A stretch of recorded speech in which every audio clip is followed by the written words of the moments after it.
Hey guys, today I'm going to show you some solid evidence of an ancient arc reactor that existed 800 years ago. I know some of you will think this is an absurd claim, but I challenge you to watch till the end of this video and then prove me wrong. Here we can see this insane carving on the ceiling of an ancient temple. At first view, it's quite shocking to see such an advanced design at such large scale. It's not a flower or a leaf or something that's available in nature. It's clearly a technical device. Archaeologists estimate that this temple was built around 1250 AD. So it was built approximately 800 years ago, although it could be much older. You cannot help but think this could be a rotating mechanism like a jet engine propeller we see on airplanes. From the center, you can see the protruding knob. It is clearly a knob, and it's exactly how jet propellers look. But this design is actually much more complex than a modern-day propeller. Now, you can see an electrician has put a light bulb in the center. This is done recently, but look how the wire is routed inside the carving, not in just one place, but in multiple places. This means the entire thing is hollow. This is a complex 3D model of an advanced machine. I'm not going to go into too much details about this because this video is not a technical presentation, but there are 5 concentric circles and there seem to be some parts radiating from the center. Each of these studs could be a coil, which is basically the same design as a modern-day arc reactor. Most of you will agree that yes, this is a fantastic design, and yes, it does remind you of Iron Man's arc reactor. But do I have any actual evidence that this was some sort of an energy device? This is just some fancy pattern ancient sculptors carved to impress us. It may not be a machine at all, right? I asked myself the same question, but this is what I found in the temple walls.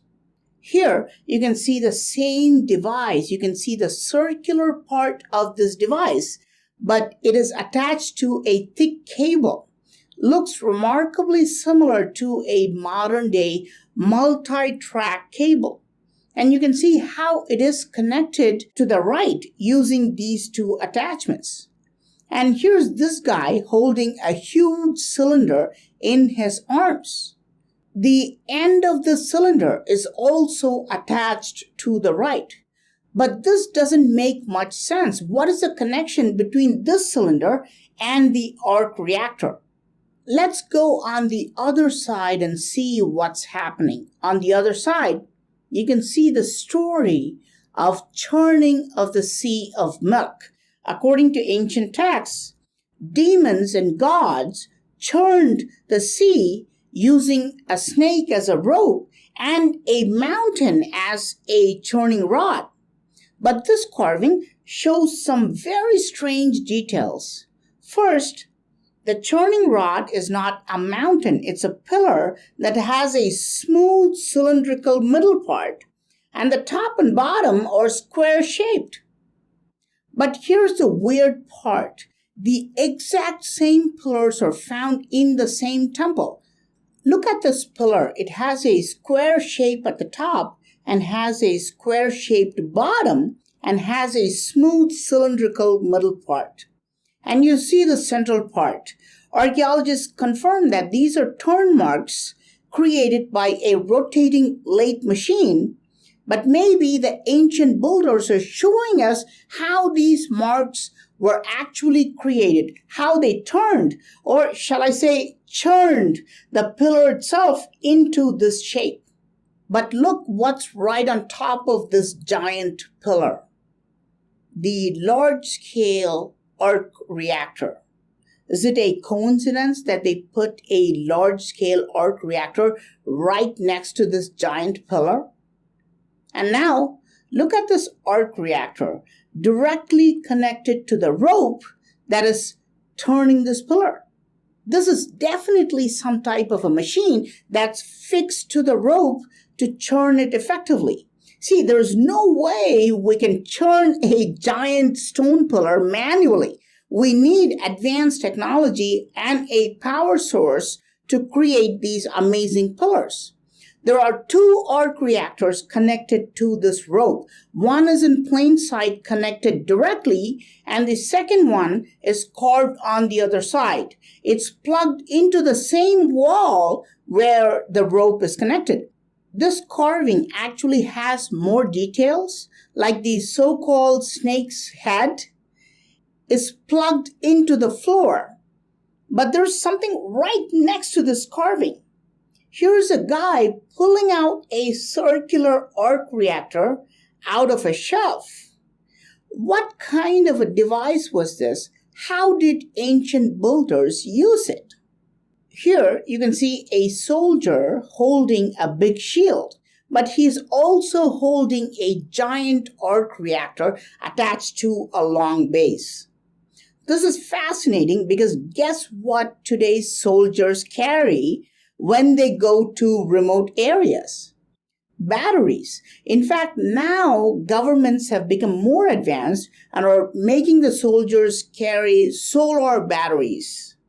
Is it possible that ancient soldiers were also carrying their own energy source?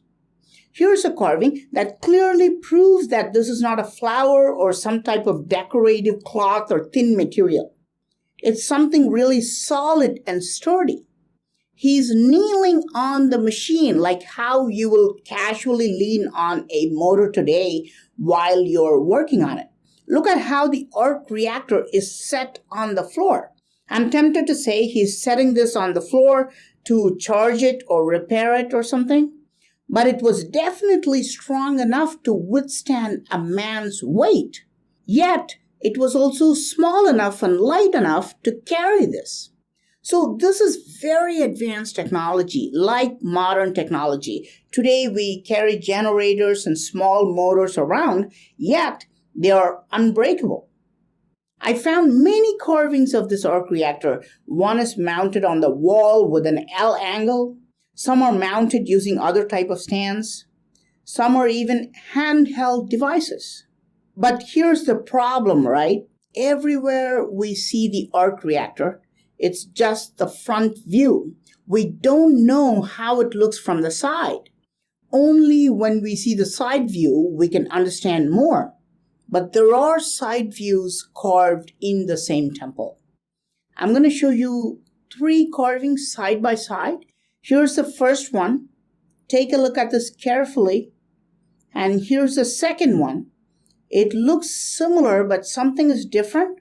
And here's the third carving. Very curious. Can you tell me what they are? In the first carving, you can see the side view of the arc reactor placed inside an enclosure. You can see how thick the arc reactor is. The arc reactor is basically this large cylinder which is made of a bunch of small wire-like tubes neatly arranged. But what is even more interesting is the housing or the enclosure that holds it. In the second carving, that empty enclosure is shown without the arc reactor inside. This is just the empty device that holds the arc reactor. At the moment, the arc reactor is not placed inside because you cannot see that stack of cylinders. It's empty now. The enclosure itself looks quite advanced. Look at the bottom.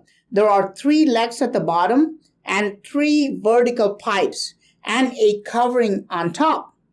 So when you put the arc reactor inside the housing, it will again look like this. You can see this in the first and third carvings. So we are looking at a step-by-step manual showing the parts of the arc reactor system. This is why they are carved side by side. This is the housing that holds the arc reactor, and then we place the arc reactor inside and it will look like this. I've already shown you in a different video how ancient temples show step-by-step process of making things, including complex knots. By the way, the enclosure itself would have served an important purpose. It was a cooling system for the arc reactor. Let me show you today's advanced technology on how we want to cool electric motors. This was designed just 2 years ago in 2019. Here's the motor in the center, and it's placed inside the cooling system. The enclosure contains a long-winded pipe with coolant, and it's wrapped around the motor. So when the motor heats up, the coolant will absorb the heat.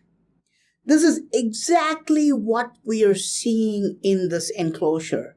These 3 lines are the same pipe going around the arc reactor. And at the bottom, there are legs and some airspace to dissipate heat. Here, you can see the arc reactor's front view. It looks circular and has a large base. In the next carving, you can see the side view of this. It looks quite thick and bulky. And you can see it has those wires or coils stacked inside. It's big, it's thick, it's bigger than this person's head. Too bad it's been eroded a little bit, but we have the side view and the front view of the arc reactor now.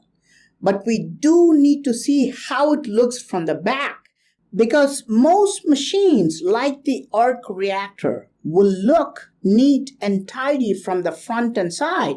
But when we see the back view, they look really weird with a bunch of wires and stuff. But remarkably, there's another carving which shows the ancient arc reactor's back view. The design seems so advanced, it just seems like alien technology.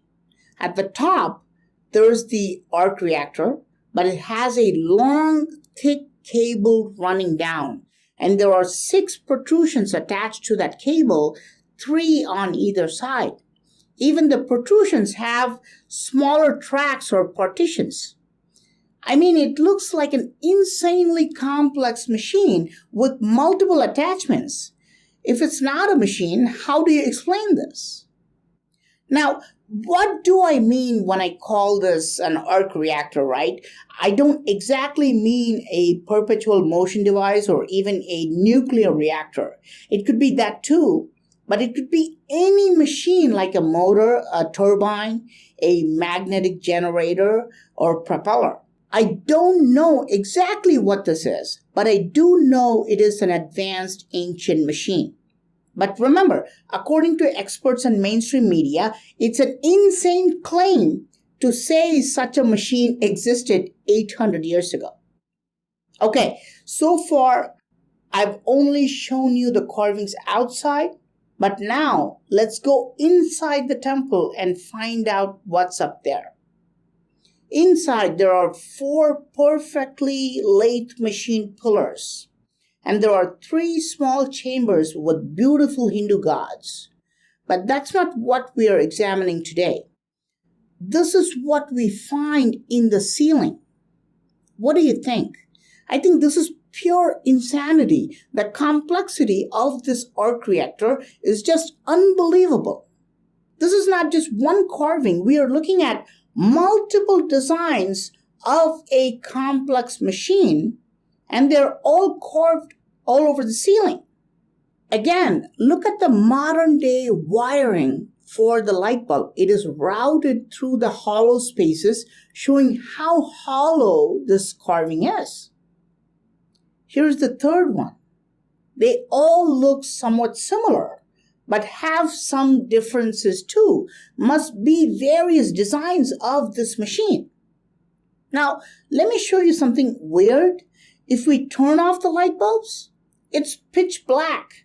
And this is not even without any light. I was actually using the flashlight in my phone at that time. Can you see anything at all? Nothing, right? The only thing you see is that white ball, which is actually the light bulb.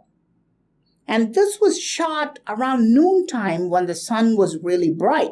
So if ancient builders had no electric bulbs or light sources, it's almost impossible to see these carvings.